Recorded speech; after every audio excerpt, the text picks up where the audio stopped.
দেখুন, চালের দামের ব্যাপারে আমরা বলবো যে চালের দামটা কেন বাড়ছে এই ভরা মৌসুমে এবং রেকর্ড উৎপাদন হওয়ার পরেও, এটা এখনো আনএক্সপ্লেইনড ফ্যাক্টর। এখানে একটা ফ্যাক্টর যেটা আমরা মনে করি, অনেকেই মনে করেন আমার সাথেও, সেটা হচ্ছে যে যারা চাল উৎপাদনকারী কৃষকরাই, যারা একটু অবস্থাপন্ন কৃষক, তারা কিন্তু চাল ধরে রেখেছেন তাদের নিজের নিজের বাড়িতেই, এবং এই চালগুলো আসবে বাজারে। কাজে আমরা প্রত্যাশা করছি চালের দাম যেটুকু বেড়েছে হয়তো আর বাড়বে না, এটা একটা দিক।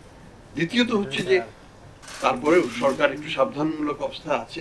সরকার অলরেডি 4 লক্ষ টন চাল আমদানির ব্যবস্থা ঘোষণা দিয়ে দিয়েছে, এবং আমি ইতিমধ্যেই সরকারকে রিকোয়েস্ট করেছি ভার্বালি ইন ক্যাবিনেট মিটিং যে আরও কিছু চাল আমদানি করাটা উচিত হবে এই মুহূর্তে, টু সেন্ড এ সিগন্যাল মার্কেটে যে পর্যাপ্ত সরবরাহ আছে এবং থাকবে।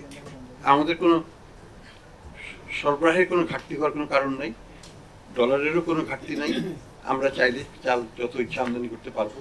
বিশ্ব বাজারে চালের দাম নিম্নমুখী, কাজে আমাদের বাজারে চালের দাম যে খুব বেশি একটা ঊর্ধ্বমুখী হবে আমি সেটা মনে করি না, এবং যথেষ্ট চাল আমরা আমদানি করতে পারবো। 4 মিলিয়ন টন তো 4 লক্ষ টন আমদানি করা হচ্ছে, এটা দরকার হলে 14 লক্ষ টন আমদানি করা হবে, অসুবিধা নাই, সে অর্থ আমরা জোগাড় করতে পারবো। কাজে চালের বাজারকেও নিয়ন্ত্রণ করা সম্ভব হবে।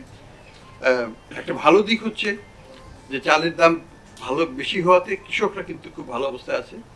আমরা এটা দেখেছি যে এখানে যে মধ্যস্বত্ব খুব একটা হচ্ছে তা নয়, ফার্ম লেভেলে গ্রামে যে আমরা দেখছি যে চালের দাম সেখানেই বেশি।